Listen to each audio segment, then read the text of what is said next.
Hello viewers, previously we have already discussed on the orientation or introduction to the Patanjali Yoga Sutra, and we have touched so many concepts of Patanjali Yoga, and we have seen that Patanjali Yoga is very necessary for the developing the understanding in the path of yoga, and all those practices comes under the tradition or scheme of Patanjali Yoga is also known as Raj Yoga. In the same way, when we go towards this is our next presentation or next topic of discussion, in which we will discuss the orientation of Hatha Pradipika. So, Hatha Pradipika is the most revered text of Hatha Yoga, as same like in the Raj Yoga we have the most revered text in the form of Patanjali Yoga Sutra. So, same like Patanjali Yoga Sutra, in the Hatha Yogic tradition this is placed or this is revered. This text is also gained very popularity and revered as Hatha Pradipika. So, first we will see the introduction of Hatha Yoga, a scheme of Hatha Yoga, why Hatha Yoga is introduced by the seers or sages in the scheme of yoga. So, this is very necessary to go before going towards the Hatha Pradipika. This is very necessary to discuss the Hatha Yoga Parampara, the traditional lineage of the masters of the Hatha Yoga. So, through which the yoga or Hatha Yoga is handed down one by one, or guru to shishya, and sometimes father to disciple or father to son. So, in the form of we see that Hatha Yoga Parampara is not only following the traditional lineage of the master and disciple tradition, but also following the tradition of father and son. So, this is given by father to son in the form of Hatha Yogic practices, some certain type of yogic practices. So, we will discuss it later on. Importance and secrecy of the Hatha Yoga, because it is very important text of Hatha Pradipika, is a very important text of Hatha Yoga. So, it is very necessary to understand the importance and why secrecy is maintained in the Hatha Yogic tradition. This we will see in the context of Hatha Yoga Pradipika. So, we have seen that Indian system of yoga is derived from two major sources or currents of thoughts. So, one we can say Vedas or Nigamas, sometimes called as Nigamas. So, all the Upanishadic and theistic philosophical ideas came from this source. So, we can say that yoga is also came from the Vedas. So, sometimes some type of yoga, as for example, we see the Patanjali Yoga. So, Patanjali Yoga is theistic school of philosophy. There are 6 systems of theistic schools of philosophy, under which we have to go through Nyaya, Vaisheshika, Sankhya, Yoga, Vedanta and Mimamsa. In the same way, the yoga representing the Patanjali Yoga Sutra. So, Patanjali Yoga Sutra represents the whole yogic scheme in the Vedic scriptures. So, when we see the Vedic scriptures, so Vedic scriptures are not only the Vedas, but also the latter part of the Vedas in the form of Samhitas, in the form of Brahmanas, in the form of Aranyakas, and last in the form of Upanishads. So, all the theories those developed from the Vedic scriptures are said to be Vedic scriptures, and we can say them the theistic philosophical schools came from the ideas of Veda. So, in the same way we see that Patanjali scheme of yoga also came from the Vedic ideas and theistic philosophical ideas. That is why every system of philosophy, those following the Vedas, called as theistic philosophical system, not because of they are not, following the God, they have the idea of God. So, here theistic means the philosophical system, those belongs to the Vedic ideas, or those followed the Vedic concepts of ideology. So, now we see that yoga is one of the main school of theistic school of philosophy, following the ideas from the Vedas. So, this is very separate portion. Here we are discussing here the main sources of the our yogic issues. Now, we see our yogic issues also came from the tantric scriptures, or sometimes tantras are also called as agamas. So, all the occult and mystical schools came under this. And when we see that yoga is the center practice of all the Vedic and tantric schools, but this is very interesting to note here that all these ideas developed from the tantric schemes are very mystical in their sense and very occult in their meanings. So, we will discuss this later on. So, the yogic ideas developed from the Vedas, we can divide them as we can say Patanjali Yoga is also developed from the yogic ideas of yoga. In the same way, yoga of Bhagavad Gita is also said to be the yoga came from the Vedic ideas. Upanishads, because Upanishads are said to be the culminating philosophy of the Vedas, that's why all the yoga which we have seen in the ground of Upanishad, in the background of Upanishad, all that came from the Vedic ideas. So Upanishads, having the culminating philosophy of the Vedas, projects the Vedic idea of yoga. That's why Upanishadic yoga is just like the Vedic idea of yoga. In the same way, yoga in the Puranas also said to be the yoga came from the Vedic scriptures, and in the same way Smritis also contain the Vedic ideas of yoga. In the same way, our ritualistic tradition also followed the idea of yoga from the Vedic senses.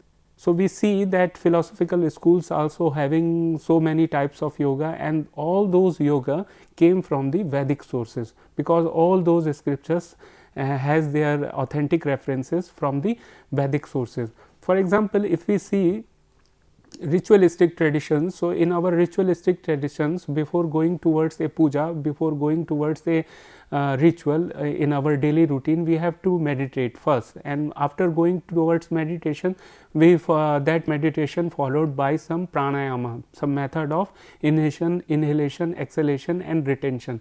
So in each and every ritualistic practices, and in each and every rituals, we see that dhyana, meditation and pranayama is involved there, and the posture what we are acquiring for the completion of or successful completion of that particular ritual. For example, if we see in our daily routine, if we do the sacrificial rites or yagnas, so in yagnas we also see that we have to sit in a comfortable and stable posture. This is called asana, which is the part of yoga there. In the same way, we have to meditate on a certain deity or in a particular deity, which also is a part of yoga. In the same way, we have to go through all those practices before going towards all those practices of the rituals of a particular tradition. We have to make first the oblations through the pranayama. So pranayama, dhyana and posture, all these things are necessary for doing any rituals. So in the yoga is also in the hidden form, but we can say yoga is also in the ritualistic tradition of India, and yoga is also in the philosophical schools of India. So all these because coming from the Vedic sources, that's why these yogas developed in these scriptures or in these traditions is called the Vedic idea of yoga. Now we see yogic concepts came from the tantric currents, or we can see the yoga from the tantric currents in the form of mystical traditions of India. Those dealing with the mystical ideas, those dealing with the mystical concept or mystical ideas are called as mystical traditions of India. So in those mystical traditions, we can also see the glimpses of yoga. As for example, in the Aghor tradition, in the Nath Panth, there are so many traditions in India, those called mystical tradition. In those mystical tradition, we can easily see the certain traces of yoga there. So now yoga in the occult school also consists about the certain kind of yoga. For example, if we want to see our mind, the layers of our mind, layers of our mind, the study of hidden layers of our mind consists of occult philosophy.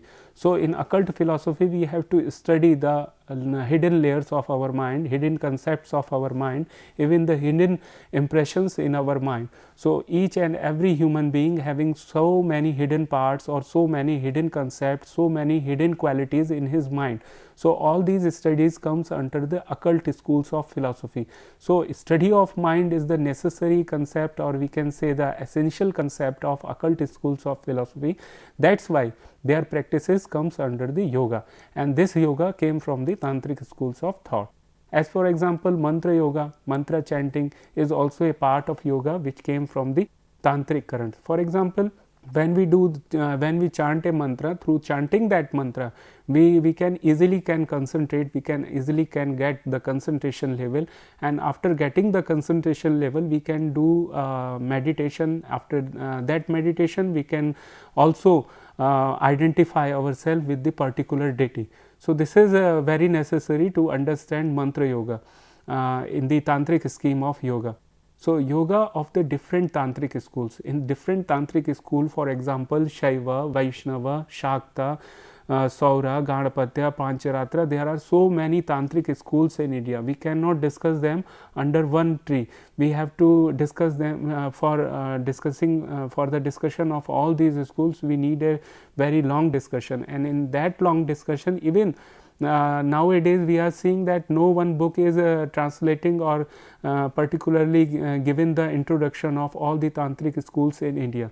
That's why this is the difficulty here to discuss all those yogic ideas developed in these all the different tantric schools in journal. So we cannot discuss them in journal. We have to discuss them in a broad sense. So in each and every tantric school there is a variety of yoga. For example, if we go through the Shaivite schools of tantra, so we see that there is a majority of concept linked to the Hatha yogic tradition, majority of concepts linked to the Patanjali yoga tradition. So all those are sometimes merged together, and we see a combination, a perfect combination of Raj yoga and Hatha yoga in their tantric schools. And there are also certain kinds of their own yogic ideas in their particular tantric tradition. So in this way, I have given you the introduction of Shaivite schools, of a brief glimpses of the yoga in the Shaivite school. In this way, we also can see the yoga in the different schools, other tantric schools, as we can see in the Vaishnava schools of yoga, in the Shakta schools of yoga. So there are so many tantric schools of yoga developed through the tantras, and this yoga is generally said to be tantra yoga. So Natha yoga is also a type of yoga which is developed in the tantric currents, or through the tantric currents developed in the Natha traditions. So in the same way, now we are going towards the Hatha yoga. So Hatha yoga is also a very necessary branch of yoga. Now these days very popular than Tantra yoga.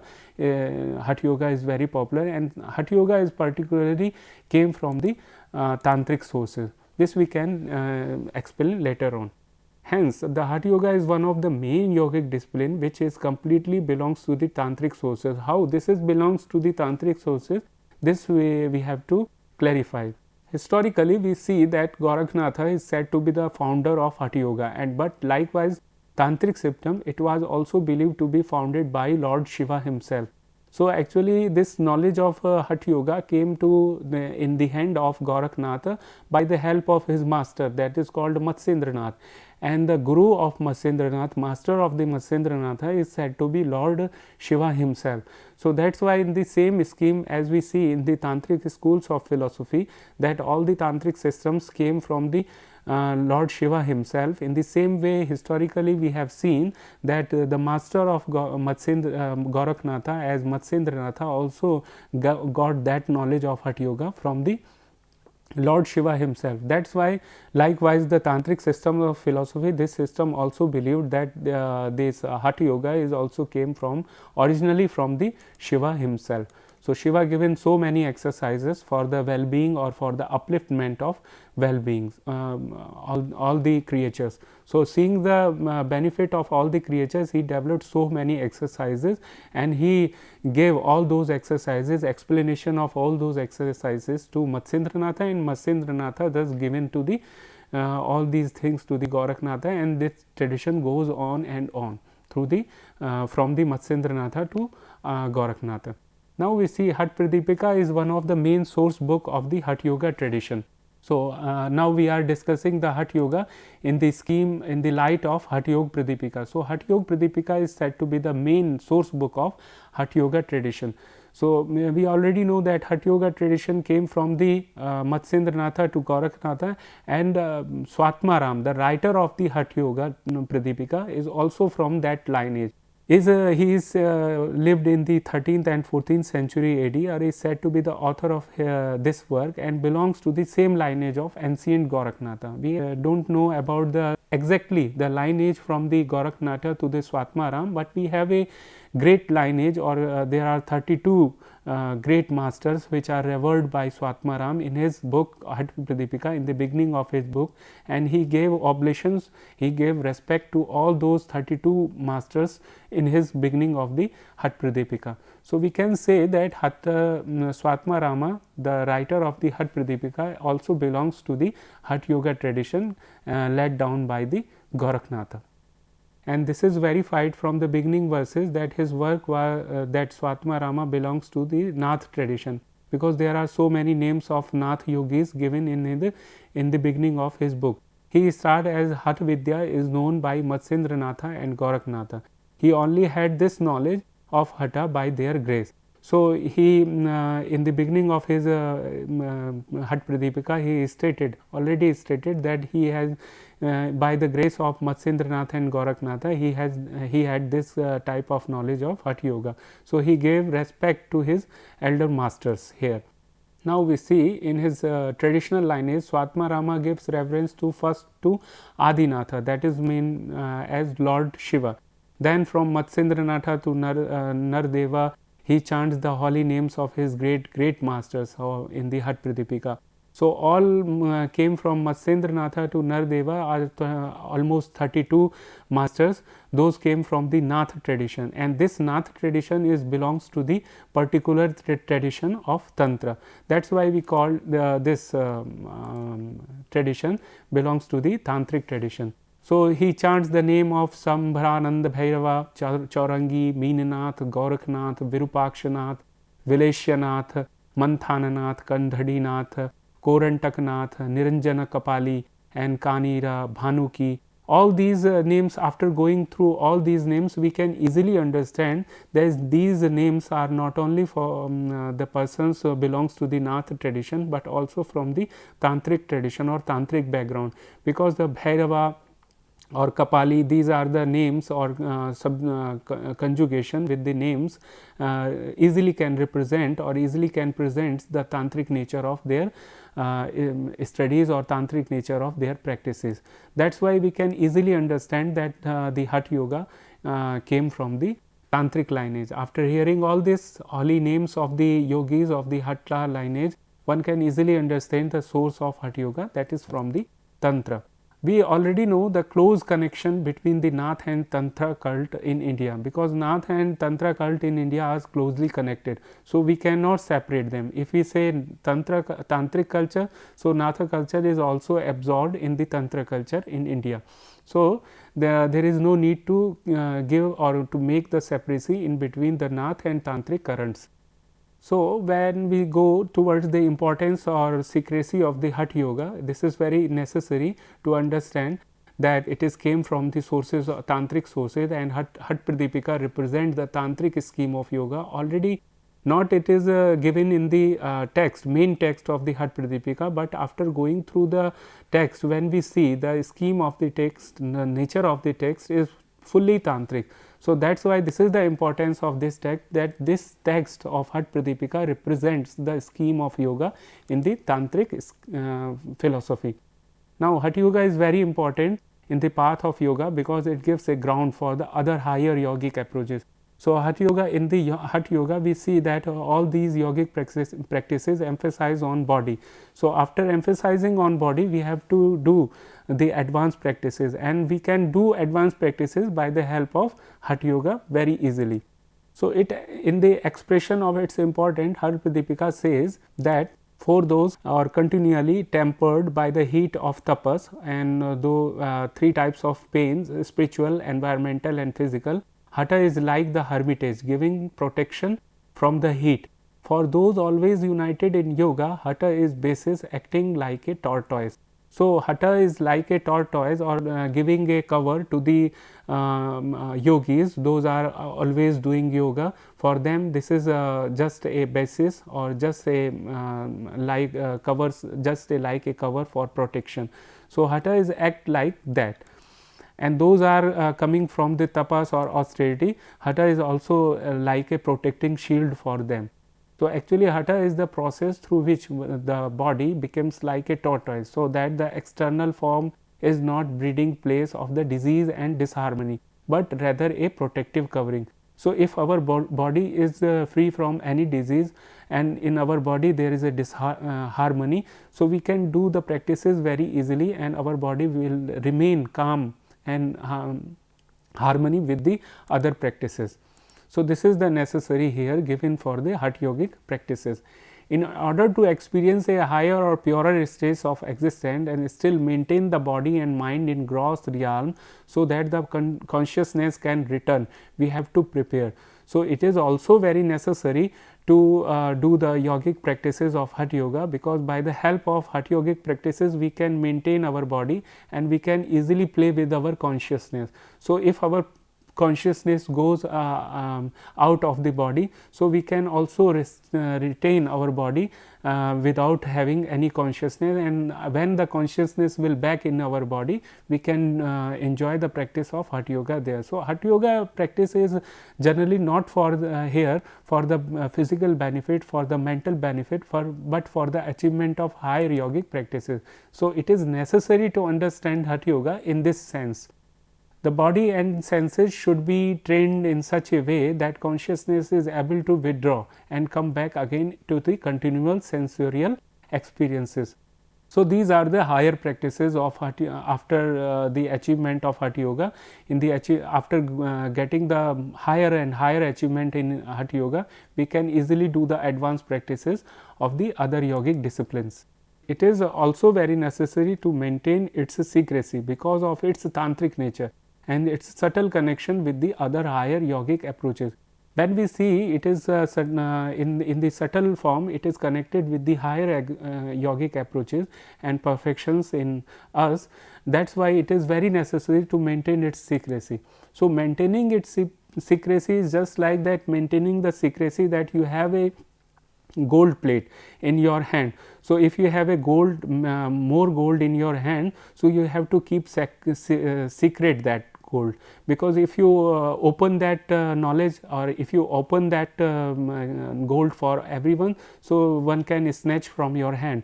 So, this is for the keeping the this is very necessary to keep the secrecy of Hatha yoga tradition as just like the gold in your hand. It is very important to secrecy, not only stated in the Hatha Pradipika, but also in the other yogic texts. It is stated in the Hatha Pradipika that one who want to complete liberation or kaivalya and higher level of perfections must have to maintain its secrecy or Hatha yoga secrecy, otherwise this practice will never give any fruit. Even this practice will never give any fruit, and it will give danger, or it will make some danger for the practitioner. So, that is why it is necessary. We see originally Gorakhnada had written much about the Hatha yoga in the form of prose and poetry, but we see that Swatma Rama is continuing Gorakhnatha's effort and original work. What has been given here is the system of Hatha yoga without too much elucidation. So, it is left up to the practitioners to find out from his guru what is actually involved in the yogic practices. So, in conclusion, we can say that after knowing the traditional lineage of the Hatha yoga, it is clear that it came from the tantric sources, and one must have to maintain the secrecy of these practices, because if one is failed to maintain the secrecy of these practices, cannot do the practices, advanced practices in the path of Hatha yoga. So, keeping sadhana under the cover has a powerful psychological effect. So, this will also give us a powerful psychological effect if we keep sadhana under the cover or under the secrecy. If you talk about and display about your attainment in the sadhana, you will be living to meet the expectation of others, and others' expectation will hurt you and sometimes will make some obstacles for you in the path of Hatha yoga or in the yogic practices. So, we can understand the practice of Hatha yoga as this practice is not a botany lesson where you have to dig up the plant to investigate its roots and various things, but this practice involves the growth of your own spirit, and it is just like a process of giving birth.